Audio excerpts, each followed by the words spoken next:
Get ready, ladies and gentlemen. It's time for kickoffs and kick-ons.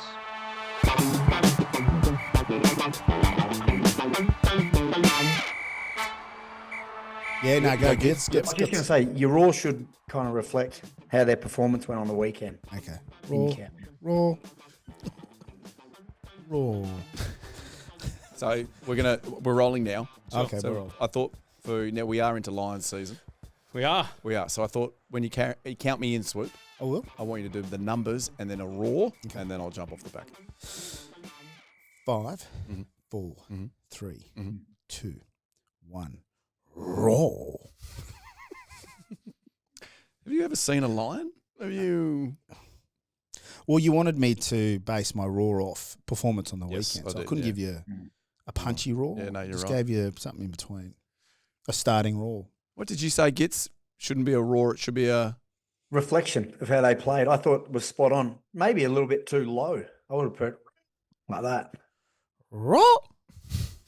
G'day and That's a welcome. great start. Oh, it's wonderful. G'day and welcome to Kickoffs and Kick-Ons, the KOKO Show, a place where three former Wallabies guide you on all things rugby from set-piece precision to piss-up decisions. It is a wonderful show. Thank you for joining us. This week on the People's Pod, the British and Irish Lions lost to Argentina. Do it with me. Ole! Ole! Is that what they call out? I'm not sure what they say, but yeah, just run with it. All right, how good is it? They are great chances of. Oh, are they the best team to watch in the world right now? Argentina? We're going to get into it. Pretty footy. Holy Pretty dooly, footy. they run the ball. It's beautiful. It's fantastic news if you were death riding them like we all were in this studio and in Australia as a whole. Go the Pumas. With that match, that historic match in Dublin complete, it means we are next. Yes. There's only 4 days until the first match of the Lions Tour of Australia. And who better to join us on a show like this than a special guest, a man who's seen it all. He's scrummed it all and still somehow looks like he could start this weekend. 110 Wallaby caps and a man who stared down the Lions 3 times, Sekope Kepu.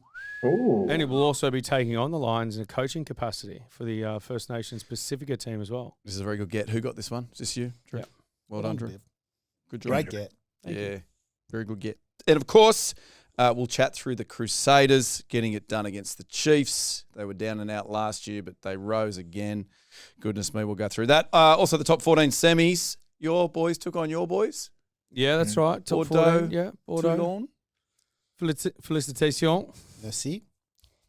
Off to the final again.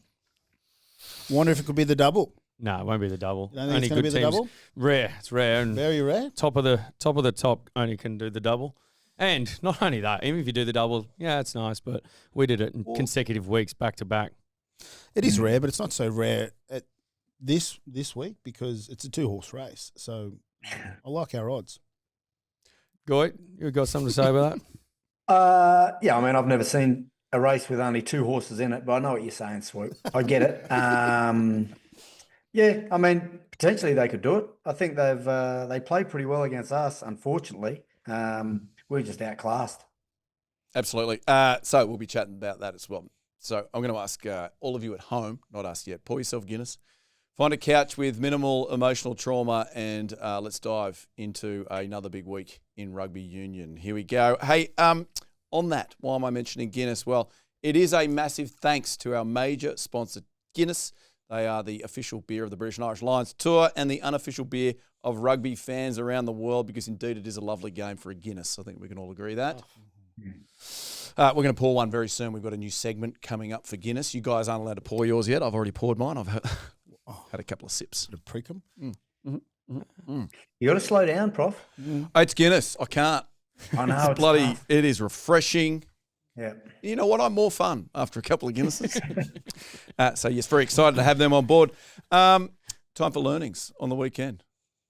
Oh, just in life? Life, rugby union, Oh, Prof, struggle of man. I'm in the thick of it, mate. You know, last week I tore both hamstrings. They're on track. I had my first rehab run yesterday, so that's a positive. What wasn't a positive through the week, I was presenting to a client, 80 people, and got through my speech fine and opened up to question time, and then woke up on my back. I fainted at the lectern. Like, With 80 I people felt a little watching. bit hot, bit of a flush, and I asked for a glass of water. And I said, "Oh, look, I'm open up to questions." And someone put their hand up, and this lady started asking me a question. next thing, I'm on my back waking up to 4 people fussing over me.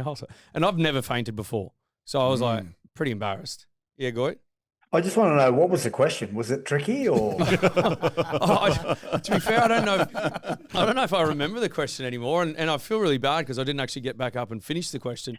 I did get back up, and once they gave me a glass of Coke and some lollies just to get the blood sugars back up, I got back to the lake town. I said, look, I'm clearly a little bit embarrassed, and when I do these speeches, I always sort of hope that they're memorable, and I think it's fair to say you're going to remember this one for a long time. And I asked them to keep it within those 4 walls, just between us.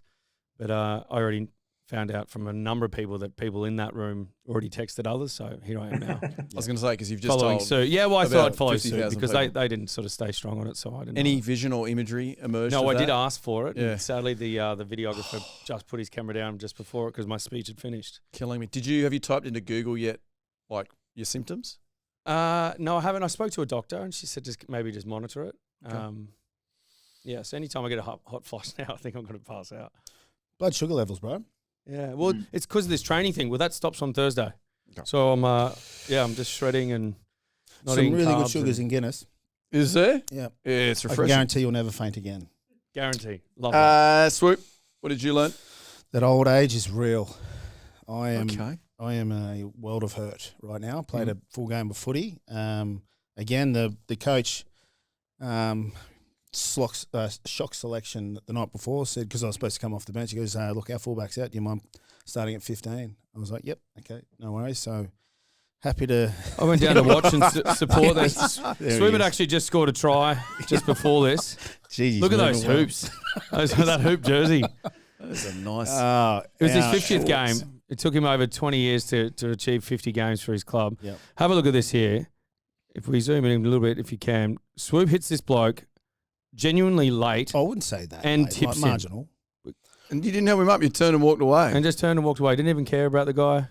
I thought Mark Keepke, the referee there, the best suburban referee in New South Wales, he should have gone for the yellow there.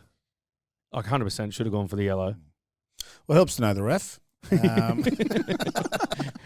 I was speaking to Mark before the game. I said, mate, at the end of the game, if he's still on there, like just yellow card him and say, this is, have a yellow card for taking 2 decades to get you 50 games. But he's a very, he's a referee to the core, and he didn't want to sort of No, mate. steer away and match. Forget it. Congrats to you, 50 Thanks, mate. games. Yep. Now, I don't know what your learnings are, Goit, but I believe, does it involve you having a run around somewhere? It does, yeah. My learning is to never play in Papua New Guinea again. I played there on the weekend, myself, Willie Genya, Henry Spate. And what you're thinking is in the spirit of the game, keeping things pretty legal. Things got pretty heated quickly. So I was just stand deliver for a lot of that game. But it was good, like the actual night and raising awareness and trying to get rugby as popular. It won't get as popular as rugby league, but I think Willie's obviously trying to get or create a pathway for those local kids to then go on. Actually, one of the guys I played with, Ben, he flew the next day to India for Steve Walsh to fill in for cover Tim in Walsh. that sevens tournament. Tim Walsh, yes. Yeah, there you go.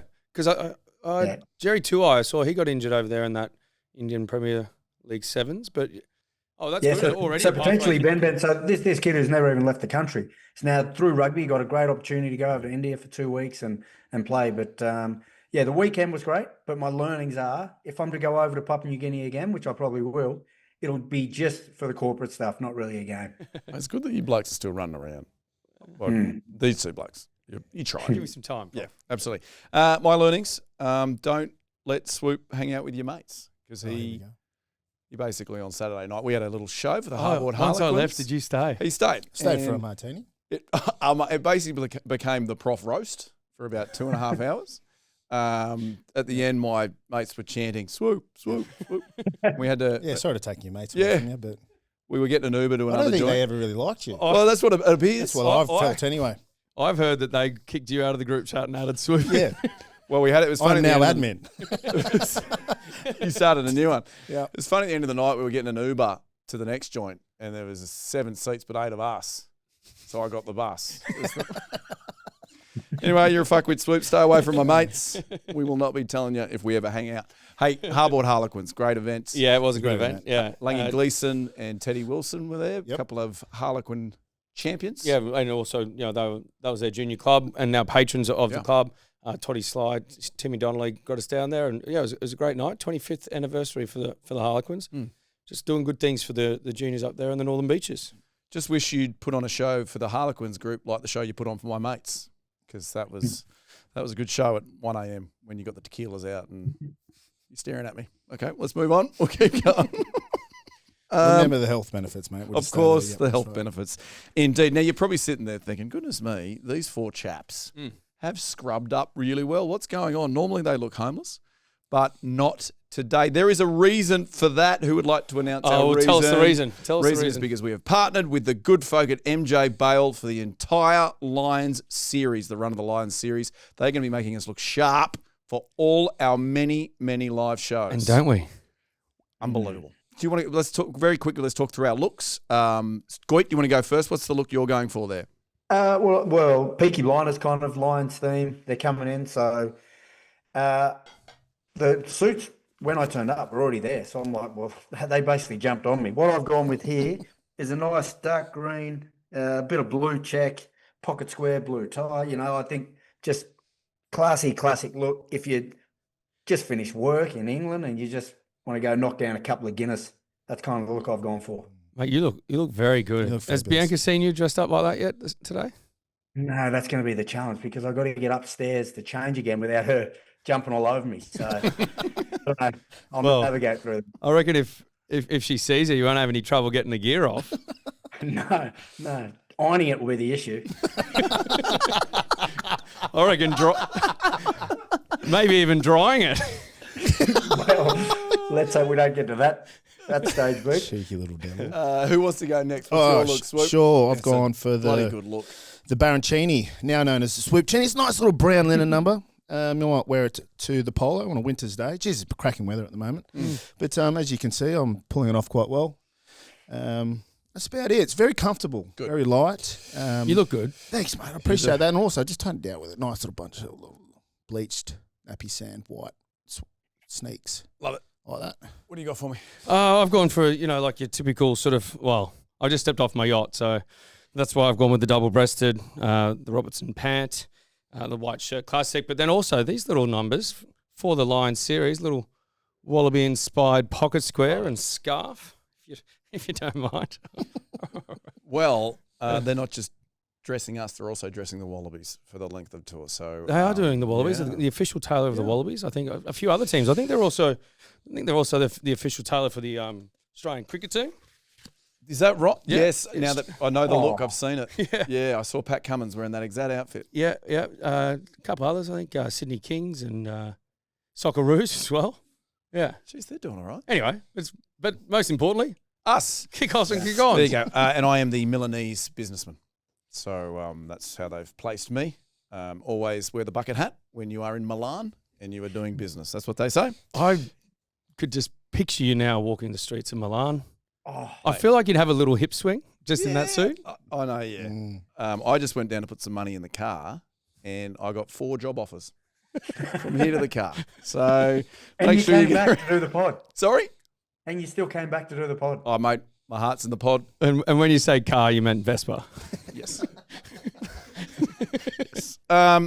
Hey, there we go. So, as I promised at the top of the show, there is a brand new Guinness segment. We're going to be doing this for each week of the Lions tour. The Lions, they just took on the Los Pumas, or Win Pumas, in Dublin. And as we said at the top of the show, Argentina got it done. So, let me explain this segment to you just for the first time, so that we make sure we nail it. So, it's called the perfect pour. The perfect pour of a Guinness takes 119.5 seconds. Did you know that? 119.5. So if you're in a bar and you need to start timing the bartender. If they're not doing it in 119.5, throw it in their face. Yeah, but sometimes you want them to go a little bit quicker. If you want the perfect pour, Drew. Sure, yeah, no, it's all about the perfect Does that include the midway rest? It does. I believe so. Okay. Now, like a great pour, it's a moment worth savouring. So basically what I want you guys to do is I want you to tell me what the perfect pour from the weekend was. The perfect moment, the moment that will It's last. worth savouring. It's worth savouring. Okay, Swoop, do you want to go first? So while you're doing this, Swoop, what you got to do is you got to I've gotta pour actually a start Guinness Yeah, I'll come over here. while I'll you're grab my telling Guinness us. out of the fridge quickly. Yeah, go for it. Right, so the idea is as you pour, you do your perfect pour and you tell us your perfect pour moment from the weekend. Well, the perfect pour moment wasn't necessarily a singular moment, but the scrum, the British You've and got to Irish, do this as you do the it. British and Irish Lions scrum. I thought that Ellis Gange, Finlay Beelum, and obviously the replacements, friend of the pod, Schulman. Oh, Pierre Schkuman. Yeah, Ooh. they did a very good job, obviously with Tad Furlong as well. But I guess that kind of makes me a little nervous too because, good set piece, good scrum, allows the world-class talent they've got in the back line to strike really well. So I would say that there's one positive from that game I'd say the forwards coach would be pretty happy. Andy would be pretty happy with how they kind of set a bit of a platform there. Yeah, it did give him a platform because Alex Mitchell off the back of that was getting some nice clean ball and was able to play and then service Finn Smith on the outside. So, yeah, I mean, the set piece is always going to be a crucial part of the match. So, it's a pretty handy advantage that they had on the weekend. And although, I mean, it must be said, Argentina dealt with it pretty well. They did. So 28-24, Argentina defeated the Lions. It's over to you now, Drew. Have you got your cup there and you can do our next perfect pour? Let's see if you're better at multitasking than Swoop. Yep. I could see the concentration in What'd his you face. say, 119 seconds? I don't even give or think it would take. change, Yeah. follow my mouth here. Just There you go. see if you can follow Drew. Here we go. Drew's just opened the can for those of you listening. So as he pours, So my perfect pour was the Cordero try, but in a bigger picture, that they gave us a blueprint as to how to beat the Lions. And what I mean by that is, when you look at the defensive structure of the Lions, what's going to be hardest for them is to find connection in chaos. Given that there's 4 countries coming together, I think when they're set already at set piece and they can defend off set piece, they were fine because they started in that position. But as soon as there was a turnover, counter-attack or something that was unstructured and a little bit chaotic, I think that's where the blueprint is, because the Argentinians in their back three were absolutely electric. They found plenty of opportunities, plenty of space. I think on that turnover ball for the Cordero try and all that, that's where I think for me the Lions look the most susceptible. And I think that's the blueprint for Joe Schmidt and the Wallabies, is to look at opportunities to create chaos before the Lions can then regain their structure as a defensive unit. Because I think, 4 nations coming together, all from different styles and communications, that's going to be the hardest thing, to come together under chaos, under pressure, under fatigue. Whereas obviously set piece time, it's a little bit easier. Great. Yeah, I think if I could add to that, the first 2 minutes they had ruck ball on the sideline. The Argentinians had ruck all the way on the right hand side, and the blueprint from watching this, it's clear that the Lions want to rush. They want to do that blitz defense. I think similar to England when they first introduced that, they want to get off the line hard as forwards. But the Argentinians just played the ball early and got around them. In that first 2 minutes, they were getting outside them really easy. So I think at the moment, the first couple of tests, it could be before they gel too much or get into sync and they're able to get their combinations. I reckon there's a nice blueprint there. At least we know how they're going to try and defend against us, which is going to be good for the Wallabies to prepare for, at least. Yeah, let's have a look at this Cordero try. As we see here, like what he's done there by faking the kick and getting him behind the shooters that were trying to charge him down was to create chaos. And then after that, it's just players putting themselves in position, putting a little kick through behind, and Cordero doing a great job to get on the end of it and put it down. But straight away there, that little fake, and then all of a sudden the defensive line is fractured, and then it becomes chaos, and you've got to try and connect with each other as quickly as possible. We see a couple of times players from the outside jamming in. Like, they're the moments that the Wallabies have the greatest opportunity, I believe. And I would say as a back three player, Tom Wright and whoever else is in that back three need to look for opportunities, probably more so if you can look for opportunities to attack them. Look, it's fine to attack and get tackled because then you can always box kick or go to your 10 off the back of that, but at least try and snipe and create something before they then regain their structure, because that's where the Lions' defence, I feel, is going to be strongest. Swoop? Yeah, I was just thinking that I think that ties in well with, I guess, Joe focusing on the attacking ruck detail over the last year or so, and our ability to kind of retain the ball and hold possession a lot better than we have in previous years allows us to keep that ball alive and attack in similar circumstances to that kind of chaotic kind of sequence that we just saw there. So, yeah, I like the opportunities of kind of kind of counter attack, and I think we have the class and the skill sets to do that. That was really good, guys. That Thank was you. better than I expected. I could listen to that all day. Goy, you've got your perfect pour. I do. My perfect pour is almost off the back of, excuse me, is almost off the back of, I go long necks over here, but it's off the back of Swoops. So that dynamic scrum that they're talking about, and Drew actually spoke about it, where Mitchell got out, played to Sione early. They had the breakdown, and then the way they regained shape or just folded into different positions. So their ability to interchange. So you had, I think, Marcus Smith moved into 10, got the ball out the back. He then played out the back to Sione, who after getting tackled, reloaded to the open side. I think Sione then threw it over the top to Finn Smith, who then passed it to Bundy Arki, who crashes over 3 people to score. So my perfect pour is just that ability to interchange and move players around with the multiple ball players that they have.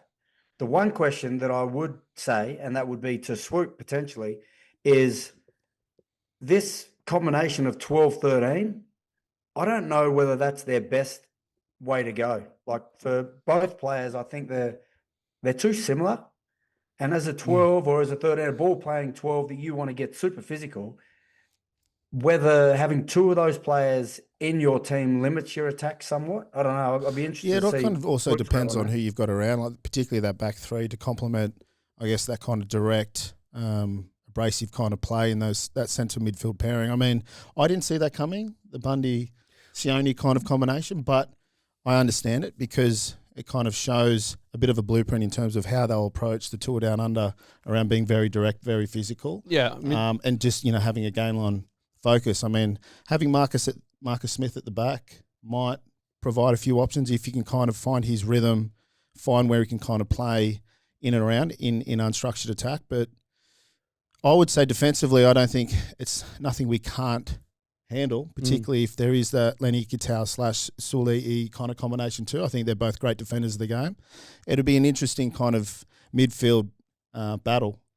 Because all 4 players have different skill sets, so it'd be interesting to see how it plays out. I don't know if that's going to be the starting test combination. Don't think so because either. obviously remember that a lot of the players weren't available. The Leinster players, Leicester players, Bath players, the ones that were involved in the final the week before didn't play. The Finn Russells of the world and all these guys. So whilst it's players from within the squad, I think there's still I think Hugh Jones will pop up. There'll be an Irish, Leinster centre, feature as well. So, I mean, they've got plenty of games in the lead up to those test matches to find the best combination. But, yeah, it's probably a little bit too like for like. I agree there, Goit. Great segment, boys. Nailed it. Perfect pour. Loved it. We're going to be doing that throughout the Full Lines Tour. The other thing they're sponsoring, not just the show, are our live shows. So at each of the 3 Lions Wallabies tests, we're going to be doing a little show the night before. Brisbane, we're at West Bulldogs up there, so get on, buy your tickets there. Also, Drew, you've locked in a spot for Sydney. This is amazing. We have an absolute corker for Sydney. We're going to have a show at Luna Park. So the world famous Luna Park, just under the harbour bridge there, right on the water, Milson's Point Ferry Terminal. The Luna Park with the smiling face, all the rides will be going, and then we'll be doing a show inside.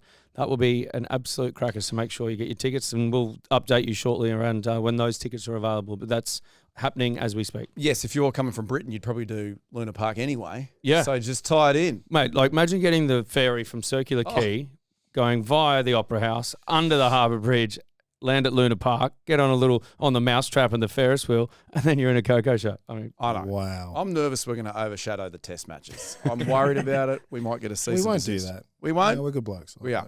Yeah. Then finally, Friday the 27th, we are on in Melbourne. There is not ink to paper there at a particular venue, so we'll mention it as soon as that happens. But keep that free. Friday the 27th, KOKO show coming to Melbourne, courtesy of Guinness. Goodness me, thank you, Guinness.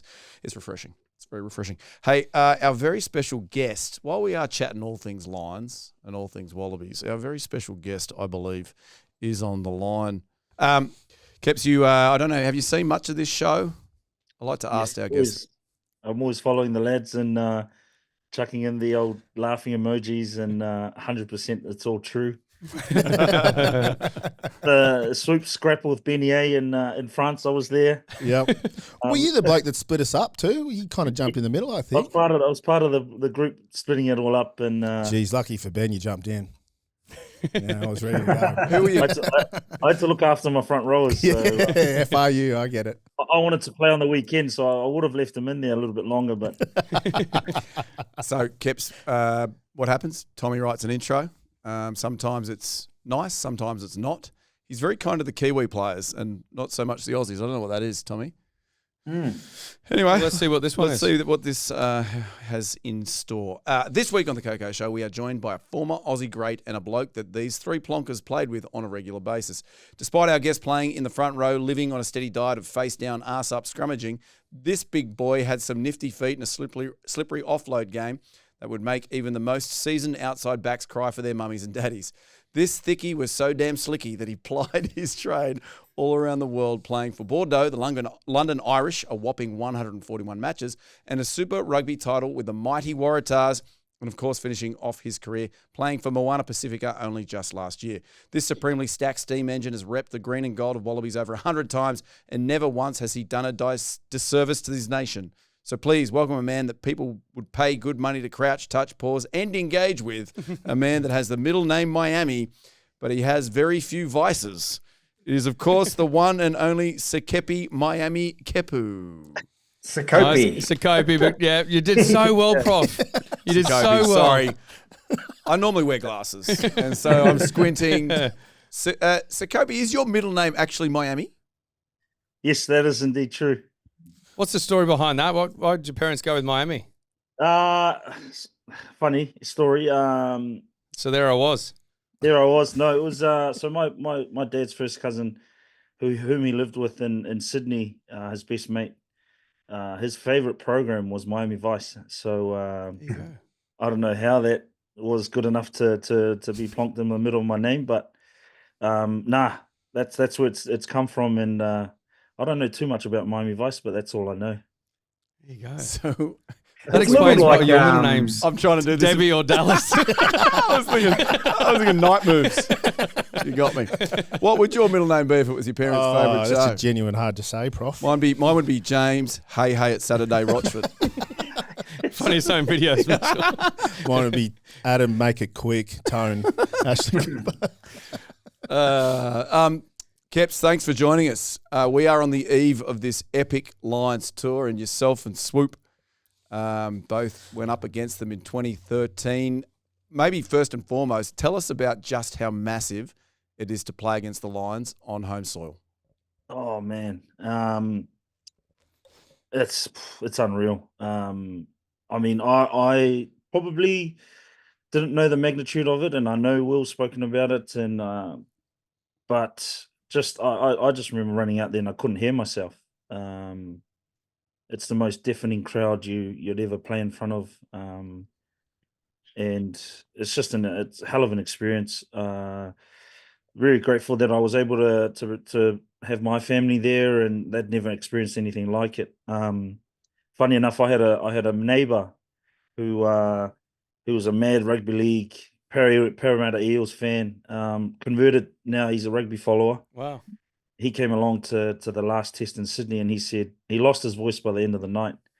But shout out to Louis. Here it is.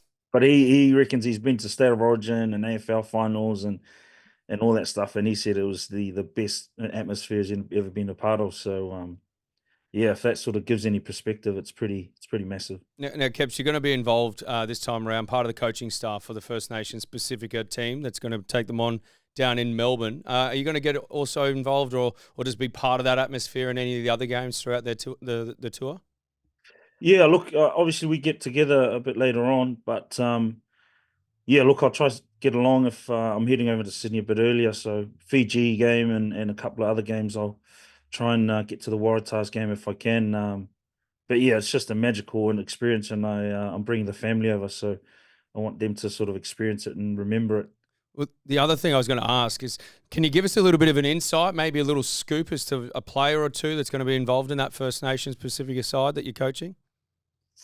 Oh, that's a tricky one there, Drewster. Go on.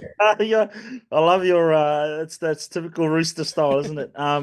Look, mate, it's basically from my knowledge, it's just the guys that haven't made the Wallabies, and I think we're waiting for the final Wallabies squad to be named against the first Lions sort of after the Fiji game. But it'll be Pacific Island First Nations boys that have not made that squad that will pretty much gather and put together for that week. So it's bloody exciting, that's for sure. So, Keps, is it just so it's only super players, or you can get, because there was talk around Richie Moanga, obviously he broke his hand, so he's not available, but there was talk of other players around that potentially could be playing this game, or is it just going to be those super players? Yeah, from our for our team, the Indigenous team in Pasifika, as far as I know, it'll be predominantly Aussie Super Rugby boys. I think there might be complications with insurances and all that stuff, and probably easier domestically to just gather those lads. I'm not too sure about the Anzac team, the New Zealand, the All Blacks Wallabies boys, but as far as I know, we've pretty much just got the Aussie Super Rugby team, and there's a lot of those guys floating around, which is nice. Keps, I had a FaceTime over the weekend. It was a late night FaceTime. It was from Lottie Takiri, and it was quite dark where he was and where the company he was keeping was. And at some point, your head coach, Toto Kefu, jumped up on the FaceTime. Now, I couldn't hear them. They couldn't hear me. But I think they could hear me better than I could hear them. But I was putting up Kurtley Beale's name as captain. You know, he's played plenty of footy. He's got a lot of experience. If he's not in the Wallabies squad for the Lions, once Joe Schmidt announced it after Fiji, would you endorse KB Red as a captain of that First Nations Pacifica team? 100%. He's my First Nation lad right there. I mean, he's right up there with the Ella brothers, right? I think he'll be massive. You know, if we're fortunate enough to get him, I reckon he'd be awesome for the group. And man, he's been around. You guys are close with him. He's been around a long time, so it'll be special for him to lead the group, I believe. And that's just coming from a scrum head like me and vouching for KB. But yeah, look, it would be awesome I'd definitely back that. Keps, you had an incredible career. Congratulations on that. Probably the most athletic, talented prop that we had the pleasure to share the field with. What about that? Just really quickly, that try against the Chiefs. Yeah. Oh, unbelievable. That still gets a run. Oh, it still gives me goosebumps. Can you find it for us, Tommy? Yeah, we will. Go on, mate. And mate, I guess with transitioning out of a playing career, you got to travel the world, play in some huge occasions. You picked up lots of experience and wisdom over the years. What's one thing transitioning from playing to coaching that you'll look to move forward or take into this First Nations game, or moving forward into a coaching career that you feel that you can best influence with or contribute on the most? Oh, thanks for that, Swoop. Look, one thing that, and I can say this about all you three, and I'm not pushing your guys' pockets or anything, but just like genuine good blokes. I remember very well. I came down to Randwick my first couple of games, and I had the rooster there running around, and I'd never really known Drew and the way he interacted with the lads after the game, and it was just one of the boys, and I think Keps was there, but that stuck with me. Like that's ingrained in my mind, and it's something that I've tried to do in my career, wherever it might be, whether you're playing grassroots, whether you're playing at the highest level, being true to who you are, and just being level-headed, and that sort of transitioned me from where I finished up at, when I come over to Moana, and at a much sort of older age, and trying to relate to the young lads, guide them through, but also, we can be put on pedestals a lot, and it's about sort of just knowing, that's human first. And that's what I've done in my first year of coaching, is just try and implement that. Be real and just be yourself around the guys, and there's a time to be serious, and we will cross the white line. We're professional, and when we're away, we just have a good time and just enjoy each other's company. So I know that's dragged on, but I think that's a massive lesson for me, and it's something I try to do even now that I'm coaching.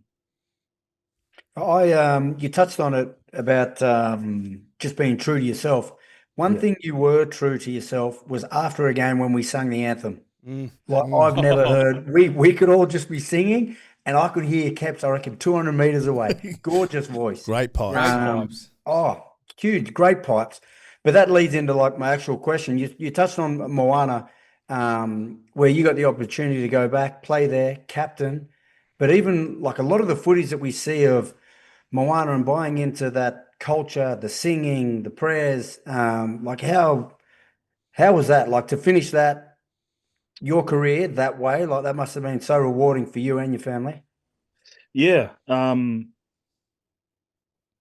always sort of thought in my mind, if you sung the anthem once, yep, that's an opportunity you get. You know, you get to represent Australia.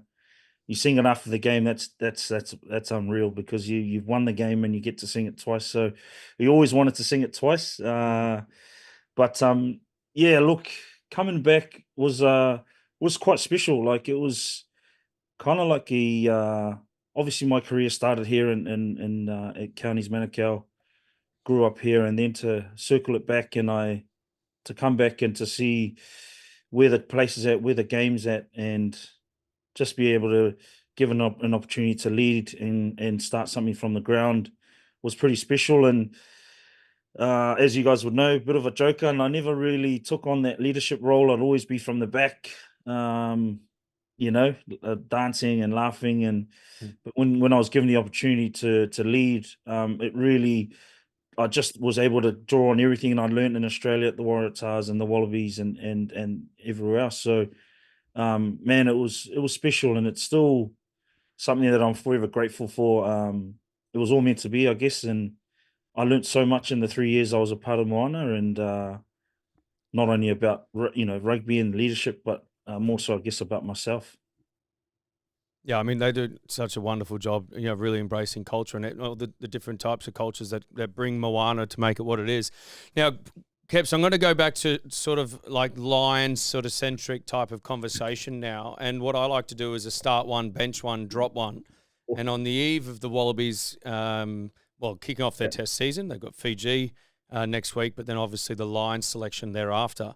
Now, I'm going to pitch to you 3 players. You've got to start one, bench one, drop one. And the 3 that I'm giving you are Alan Alatoa, James Slipper, and Taniela Tupou. Oh, good one. Start one, bench one, drop one. Oh, mate, what are you guys doing? Jeez.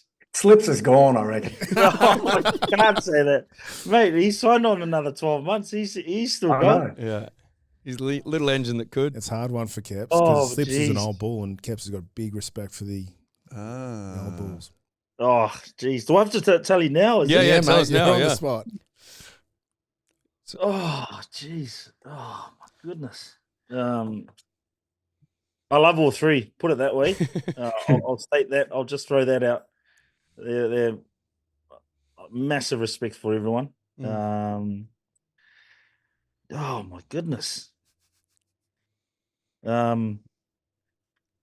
we starting? I'll start Big L. Yep. Yeah. Start Big L. Jeez. Who He's are we obviously, dropping? Oh, mate, you can't have 2 props. You got to have all 3 out there for them. No, mate. Keps, we've got. Sorry, I'll but we're a little start 2 and bench distracted. 1. How about that? You got to drop one, Keps. Mate, you're going to do it as a coach. You're going to have these uncomfortable conversations. Okay. You put me under the pump now. I'd start Ellen, and I'll bench Nella, and I'll rest Slippy for the next test. I knew it. I knew it was happening. Well, you've got 24 hours to give Slippy a call and give him the heads up before we go live. I love you, mate. Keps, I always have a follow-up question, but before I do, we're seeing a random arm coming to your image. There we go. Oh, here we go. Hey. Who's this, Keps? Hello. Say hello. Keps, Hey. For those of you listening, Keps' son has just jumped on. He's wondering where I was. Yeah, fair enough too. Ask him if he would drop slips as well. Whether he's All right. Hey, so the other one that we do, you played a lot of test matches with these three boys. It's the exact same thing. Start one, bench one, drop one for Adam Ashley Cooper, Matt Giddo, and Drew Mitchell. Oh my goodness. Jeez. I guess we'll have to go position wise. I've got to start Gitz. He's an important 10. Yes. 12. My lord. Oh, jeez. I know where this is going. Mate. Again, love you, lads. Jeez. Look, I'm thinking who can cover what positions and how can I maximize each player. And I think I love you, Drew, but I think I'm going to have because he can cover all three positions out the back, and he is the ultimate utility back. Yeah, that's fair enough. But, mate, just to make it up to me, I've got to run water for the First Nations Pacifica team, all right? Oh, mate, I tell you what, I've got an idea where you, Lottie, Big Dal run the waters like the Origin. The three biggest personalities in world sport. What do you reckon? Mate, I'd love to. I reckon Lottie and I might be able to. Big Dell might walk the water. But can you imagine that? That'll be unreal. Like have you legends sort of being in amongst the boys will be something we'd love special. to be an absolute honour. Yeah. And Let's mic make you it three happen. up so that people can hear what you're saying while you're out there. How good Could would you you hear? imagine Big Dell? Oh, Mate, I'd do this. Do what I do. Big Dell would score Big 3 Dell. years. Yeah, Big deal to do this. So, Keps, we like to do this with our guests as well. Lions Okay. and Wallabies, great that you are. Give us a prediction of what's going to happen. Are we going to see 3-0 to one team? Is it going to come down to the third test? What do you think? I believe that it'll be tight. I think we'll get up 2-1. I think we'll start well, and then Lions will have a good second test, and then we'll finish well. So I think it'll be down to the wire. So 1-1, then we finish off in Sydney. For the boys will finish strong. Wouldn't that be good? Just on that, Keps. What didn't get a chance to ask, but obviously every test you're saying was huge and like nothing you've ever experienced. But was that decider? Was that like another level from those first two games, or they're all right up there? Man, I think we'd played so well in the first two, and the intensity of that last one was just something else. I remember we had a couple of injuries going into it. The intensity of those test matches, the first two, and I think it's really crucial that the first two we really do well. Because yes, that last one it was just another level, and it was just a ding dong battle. And then I just remember that we had George Smith go off with a concussion. Izzy done his hamstring, I believe, and then then the sort of momentum just sort of swung, and that's where sort of I guess where they sort of got their tails up, and like that Sydney crowd was 80-odd thousand people, and that was just. Man, it was just crazy. It was nuts. Yeah. You remember it, Swoop? I don't, and I was just thinking that I don't know whether it's the fact that it's the last game of the series, so you don't get the ability to recall it through review. You know, when you kind of watch a big game and the next week you got to move on, but you got to review your game and you go through, I guess, your work-ons, your takeaways, and key learnings. That kind of allows you to lock it in terms of memory a lot better. But with the third game of those kind of series tests, particularly, the World Cup final, we never got to really review that. I don't think I've watched it back since. I've caught some highlights. That's a struggle to recall or reflect on. The third Lions test was certainly tough because it was just kind of over and you're back to your respective states after that. So it's hard to remember. I just remember a bit of a turning point when George Smith got knocked out, stayed on for a little bit, had no idea where he was. But it was, well, you're about to lose a key play, but two, I've never seen George Smith, like Miffy, get knocked out. He's a bloke that never got on the physio table. Like, he was just indestructible. And kind of like losing him was a bit like, ooh, I remember that, but that's about it, apart from the score. And so you've never watched that third one back? No. Why No, would you I don't know. No, Yeah, I know. I don't know. You just catch it. Keps, have you ever watched it back?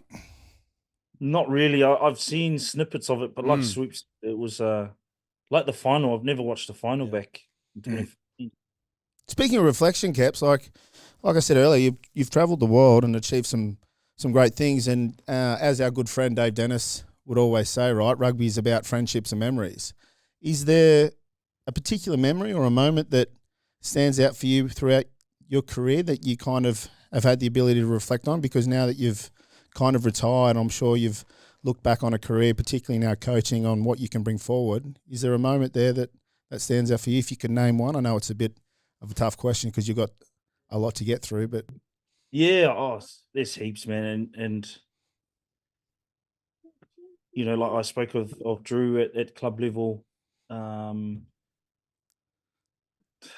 I just think 2015 was like a special year. 2014, 2015, I think.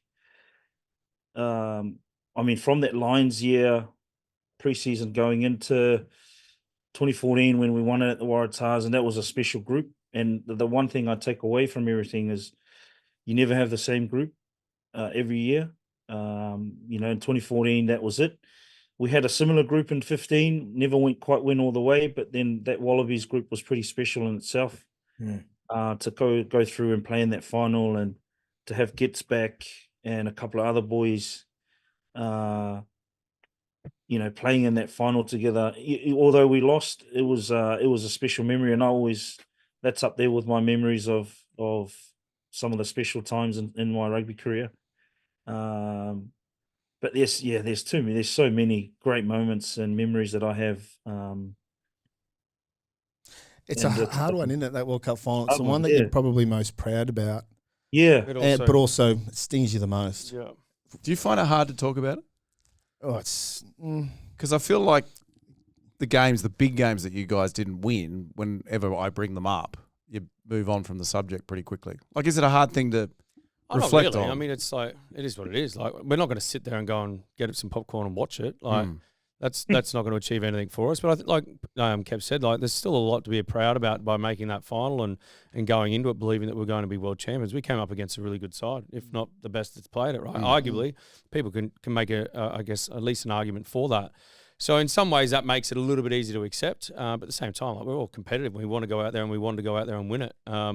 So it's like these boys are saying, it's in a weird way like up there with one of our greatest achievements, but it's also at the same time, in the same breath, probably our most bitter disappointment. You know, like it's a weird sort of irony with that game. I reckon also because there wasn't too many expectations on us in that World Cup. And then we just we won the first game, then you win the second. Now we're just in momentum, you know, everyone felt good. The connection, that's one of the best teams as far as bonding together, everyone getting along, mixing tables. Like when you get down at Brekkie, everyone in different seats. Like it just, I don't know, the connection that we had during that World Cup was pretty special. Like one of the best that I reckon I've been involved in. Yeah. I mean, even warming up and stretching with Hayden Masters was like, we're able to make that fun, you know, like it was just like a group that we just lent into each other and really connected. I think even that the lead up, like we went to the US for those 2.5 weeks and it was hot over there. And I remember that was some of the toughest training we'd been a part of. And then beating England, you know, beating Wales with 13 men, like that was pretty special. And then getting through Scotland and Argentina, where you boys scored those meat pies, Drew.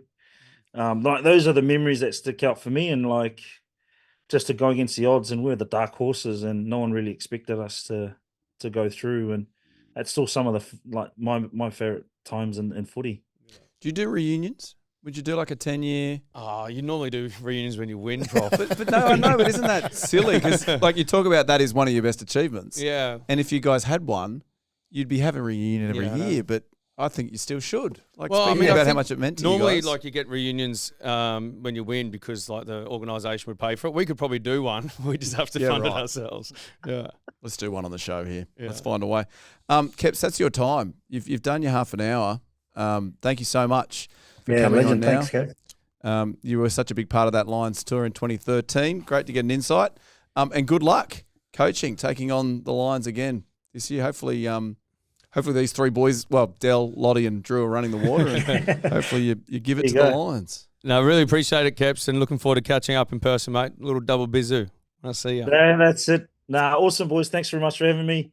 You guys are killing it. So love you guys' work. Cheers, bro. Appreciate it, mate. Thank you. All the best. Cheers, lads. Thanks. Well, there you go. One of the greats, Keps. Seriously, was one of the greats. Yeah. Great fella. Great fella. Good team, He's man. dynamic on the field. Like some of the things he did for a prop. Good move. Good gate. Well, and great insight for this upcoming Lions test matches. Guy that was there that did it with you, obviously, Swoop. Yep. As well. It does start this Saturday. It does. Can you They've believe it? arrived. They're on our shores. Yeah. So Force take We're on there. the Lions. It's funny, isn't it, when you look so forward to something and then it's Yeah. actually here. I feel like we just had a conversation. Gits was saying 50 days. Yeah. And now we're just a coupler. Well, I'm excited about the Force v Lions game, but something that I'm even more excited about is the Reds taking on the Lions. You want to know why?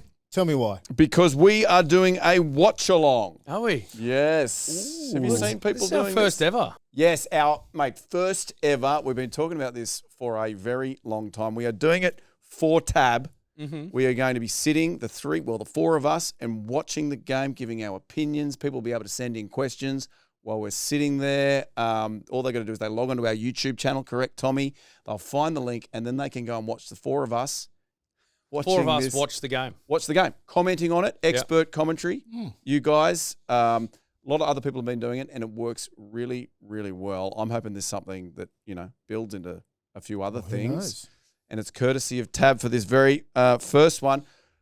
These provincial sides, Force, Reds, Waratahs, who have I missed there? Brumbies. What do they need to do to beat the Lions teams? Well, I think what they're going to do is just throw absolutely everything at it, right? There's going to be no expectations on the provincial sides to win. They're going up against a team that's made of 4 international teams and very good ones at that. So the Lions are going to be obviously the out-and-out favourites in all those, which means is they've just got to throw the absolute sink at it. I think, you saw the last time that they played the Reds versus the Lions, Lukey Morahan scored one of the greatest tries against the Lions, if not ever. So there's just always these little moments that really, they etch themselves in the history of the Lions tours. So it's not always just about the test matches. It's also the fact that it's an old school tour and they play all these other games in the build up to it as well. So Yeah, with that kind of no expectation mindset, allows them to go out there and just play really attacking rugby.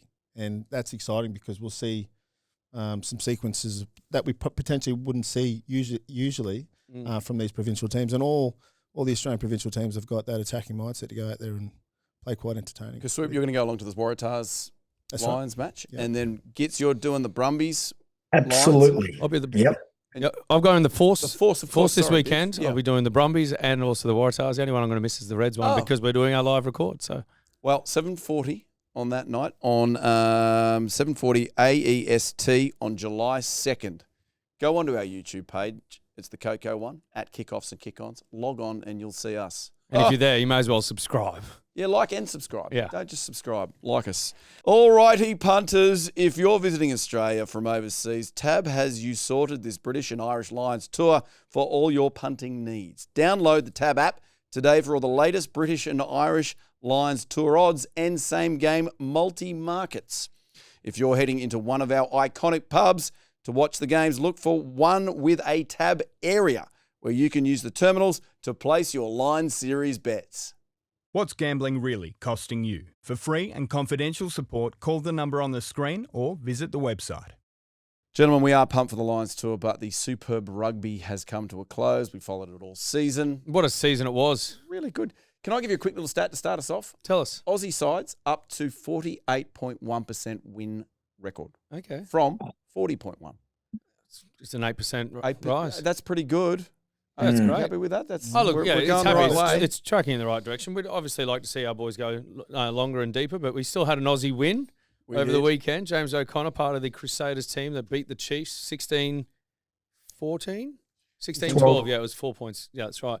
So, it was good to see Rabs, with that title. And I think what's probably, for me, what was most special about it was just how much the players got around Rabs while he was over there. Not just the players, but also the Crusaders fans and how well embraced he was, given that he was an Aussie playing over there and for the Crusaders. It's just like, it was a nice moment to sort of see some pictures inside the dressing rooms and just how much it meant to him, but also the players to play alongside Rabs. Yeah, I guess when you kind of are brave enough and you have that courage to make a decision to go over there and put your hand up to represent yourself, but play in a pretty kind of successful franchise like the Crusaders, but go over there willing and open to learn at his age, I thought, was admirable, and he certainly got rewarded for it in the end. Pretty amazing, Goit. Last year they finished 9th. Everybody wrote them off. To turn around in one season with a coach in his second year to win, pretty cool.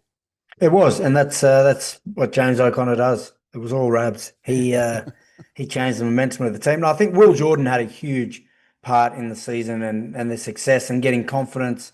He missed a large part of last year's. Well, I think he missed all of last year's Super Rugby season. I mean, not just one player can make a difference, but he certainly, he can't be the reason they won, but he did make a huge difference, I think, to their season. But as far as the actual game went, after the first 20 minutes, I thought Chiefs were going to push on. They seemed to have dominance, possession. They had territory. But then after Cody Taylor's try, I thought that Crusaders just slowly started turning the screws. And then that second half, that was war. Like at the breakdowns, the collision areas, they just know how to finish games off and play those tight ones the best, I reckon. I mean, it's one of the great statistics in professional sport. 32 playoff games from 32 at home. Like, they've never been beaten in a playoff game at home. Like, that's an incredible stat. And 13 titles. Yeah. Like, nobody comes anywhere near them. It's pretty amazing. But on that 32 as well, like everyone would be talking about it from, say, 20 games. You'd be trying to really break it. You just try and go to be that first team to do it. So they're a tough team. They hang in tight. I reckon it's just those effort areas. That's what wins them the game. Like, it's not that they're always the most talented team. They have talented players, but it's just those 50-50s, kick chase, the small things, those effort areas. Crusaders do it the best. Well, here's a question for you. If the Chiefs didn't lose the first round of the playoffs and therefore foregoing their top seed and the final was in Hamilton, do you think the result would have been different? Oh, it's hard to say. I know it's a very hard to say. Yeah, of course. I mean, you draw a lot of energy from the home crowd. Your own supporter base that are there because Super Rugby Finals or any kind of big game, like you rise to it, and then you take there are moments where you choose to kind of draw that energy from the crowd. I'd say it could have been a little bit different, but again, two class teams going at it. Yeah. Was there any breakdancing from Rob Penny? No, I don't think so. I mean, is that not what you have to do when you sign on as a Crusaders coach? That was the best thing. At the end, whenever they won, they do the clap circle. And Scott Robertson. That's just his thing. It's a shame. Yeah, but I thought Rayhana was great. And that's probably why Rabs only got a few minutes at the end of the game. I thought Rivers Rayhana was the 10 for the Crusaders and didn't make the All Black squad that was announced today. Yesterday, depending on whenever this is out. But, obviously they're going to go with Barrett or Mackenzie. But I thought Rayhana is certainly one to look for in the future. Season is over. As I said, let's just, as we go out now, let's toss up a few awards. KOKO Awards. Can we do that? Oh, yeah. Yeah. So who do you think was the best player in the comp? Adi Savea. Swoop? Yeah, Adi Savea. Yeah. Goit? Yeah, you got to go. He won that with 3 rounds to go, I think. Oh, but that's your opinion as well? Yeah, I think it was pretty clear cut. Okay, I'm saying Will Jordan. Most improved. Who was the player that had a big season? I'm going to say Champion de Crepney. Just a guy that came back from playing overseas. Probably not too many people would have known too much about him, us probably included. But I just thought he's come onto the scene and he's just a big body. He's like a bit of a Lawrence Delalio throwback. He's just kind of, I don't know, he just seems he's got that sort of harshness. I met him one time down in Coogee and his hand just swallowed mine. Like, he's just a big human being. I was really impressed by him. Oh, I've got a couple. I thought our friend of the pod, Carlos Sanos, Dezano, was very good this year. Yeah. Kind of went from strength to strength. Kyron Tomaflau, Moana Pacific winger. I thought he was outstanding. Very good. Gits, most improved? Yeah. It's hard. Oh, most improved, was it? I thought it was newcomer. Most improved. Yeah, I think. Carlo was big. I'd probably say Carlo. Like, he was consistently up there with the best player on the field every time he went on the field. And top try scorer of the comp. Of course. I'm going to go Langy Gleeson. Yeah, he's strong. He was very good. Biggest pest. It's probably the same answer as Biggest as pest. most improved. Well, you got to go with Whitey, don't you? Nick Whitey's still got the to piss title. everyone off. Yeah, I'd say so. Oh, Frank Lamani, I think, from the Drua. I think he's Oh yeah. he's got a fair bit about him. He just seems to be able to get, agitate and get under the opposition's skin. Swoop. James Slipper. Fully. Yeah. Yeah, feels like biggest pest within his own team. Yeah. Sounds like no one likes him. Well, on from that, biggest big dog. Who was the you know what I mean, the engine room? Who was the best big bastard that just got it done? Big Alan Alatai. Scored a lot of tries this year for the Brums. Obviously, in and out injuries, so he missed a couple of games. But every time he was there, he's picking and driving, leading the boys, taking them forward. Brums need to pick up a couple of awards here. I am going to go away from the Brums. I'm going to go with Duplessis Karifi. He's got that dog in him. He's got tattooed, untouchable across his quad. He's just a machine. He's just got picked in the All Black squad as well. I thought that he's just someone that's got a bit of presence about him. I like Angus Bell. Yeah. Billy. Oh, yeah, Bell. And also Yeah. Billy Pollard was strong too as a thickie. Yep, a couple of friends of the show. Let's go the player that should give it away. You've just looked at him and gone, oh, geez, mate, one season too long. Well, mate, I was down at East Rugby on Saturday morning, 10:45, fourth grade game. And actually, I promise you, right? So Swoop was playing his 50th game for North. It was a great occasion. We all went down there, and his kids were there, and everything was great. And Swoop was playing fullback, wearing the 15, and Swoop scored a try. And the ground announcer said, and that try was scored by number 15 from North. Now, I don't have a name for that guy, so can someone get that up to me, please? The ground announcer didn't even know that a bloke who's played 121 tests was wearing the 15 for North. Very good. All right, well, that's the KOKO Awards. Do you want to hand any other topics here, guys, that we've missed? We can do favourite coach, I guess. What about best dressed today? Oh, that's a good shout. I feel like we just put it into the comments. Yeah, who's the best dressed? Throw it up there. Be kind. Gents, all that's left to really, we do have the NHL stuff. We are running horribly out of time. Yeah, here. we've got the Wallabies Squad. Sometimes you announcement. can't cover it all, Prof. Yeah, so let's quickly do Bordeaux 39 defeated Toulon 24. You must be stoked. Can't wait. Pumped. Not so happy. And Gits. Scattered. I think Toulouse will beat Bordeaux in the final, though. There you go. Yeah, Toulouse 32. They got it done against Bayonne 25.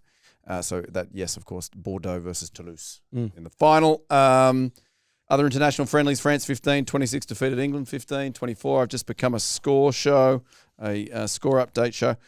Finally, yes, that Wallabies lineup has been announced. And we spoke about Langy Gleeson before. I thought we spoke to him on Saturday night at that gig, and the stuff you were asking him, because obviously he was dropped at the start of the year, and what Joe Schmidt said to him was very interesting, Drew. Yeah, so basically, because Langy's signed to go play in Montpellier, he sort of said, mate, make it so that I cannot not pick you, basically. Just make your form so good that I don't have any other option but to pick you. And Langy used that as motivation. He went out there and he played really well all season, week to week, and it was basically in a position where he just had to pick him. Tom Hooper's another guy, was probably told the same type of thing. He's moving over to Exeter. So some of these players that are playing elsewhere, I think Noah Lolosio as well, he's signed to go play elsewhere as well. But these guys have played that well throughout the course of the Super Rugby season that Joe Schmidt just had to pick them. So, that's great. Look, I was just say that I'm surprised about some of the comments around the experienced 10s. So they've gone with, obviously, Noah, Ben Donaldson and Tom Liner, and some of the dialogue has been that they've invested in these three young guys that are going to stick with them rather than I guess give in to the temptation to pick a Bernard or a Kirtley or a James O'Connor at this point. I don't know. I just think that didn't go well for us at the World Cup. I think it's not a development team, the Wallabies. I think that this is a big enough standalone series that you've just got to pick your team now. And I know that we've got a home World Cup in 27. They've got plenty of time to develop between now and then. And I just think that you look at the roles that they play and also I think that the testament to this type, well, I guess the angle I'm coming from is you just have to hear how the Crusaders players speak about the impact that, say, James O'Connor had. Hear about what Ben Donaldson was saying last year, the impact that Kirtley Beale would have. and not just in the games, but also in and around training. Bernard Foley would be another one if he was to come back. Just the experience they could impart into these players between reps, at training, all of that. They may not even be selected in the match day 2023, but I feel like there's definitely a space there for an experienced player in that playmaking decision. They brought an experienced Will Skelton in for the locks, so like, and our locks are pretty strong, right? So I don't know. I just think that there's still a space there for an experienced player to play a role within that squad. And obviously this is the squad to take on Fiji. So It is. But some of the dialogue, some of the quotes from Joe thereafter saying we're going to invest in these young guys make me feel like maybe he's going to stick with those three. But, I mean, a lot can happen between now and the first test. Do you make anything of the list there, Swoop? No, I think Drew nailed it. I'd just have to say, echoing that, I think not only the role in the field that a senior player like Kirtley, Rabs, or a Bernard could offer, it's just the conversations, those micro conversations away from the training field as well, that allow a young player, particularly a young quarterback with a lot of responsibility and weight on his shoulders going into a big series, seeking that external voice is a very powerful thing in those conversations. You're right, mate. Tom put my last sheet in upside down. Can we... There's going to be a bad review of you at the end of the season. He's already on 2 strikes. It's unbelievable. It's 2, I know, 2.5 now. Sorry. But would be very valuable. But yes, I have to agree with that. But apart from that, excited. Great opportunity for the blokes listed. And we'll see what comes of it. Gits, any comments? Echoing everything the boys said. I agree. I'm disappointed for Lonigan. I thought he did enough to get an opportunity, and Muirhead as well. These guys, I thought they had a sensational year. But having said that, who do you take out? Yeah. Like, I think everyone that's in the squads earned their opportunity. It's an exciting time. It's just time now that we get behind the boys, get behind the Wallabies, winning the next 4 tests, hopefully.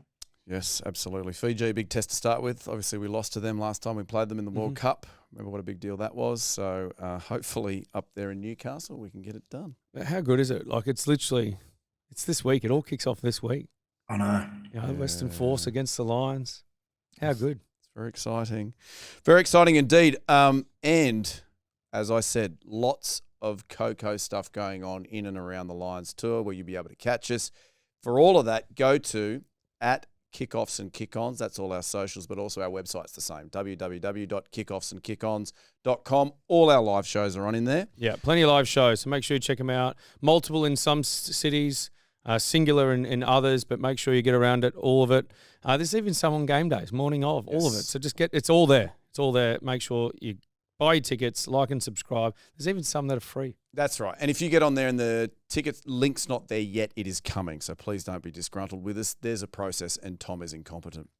So, sorry, mate. The sheet was upside down. What do you want me to do?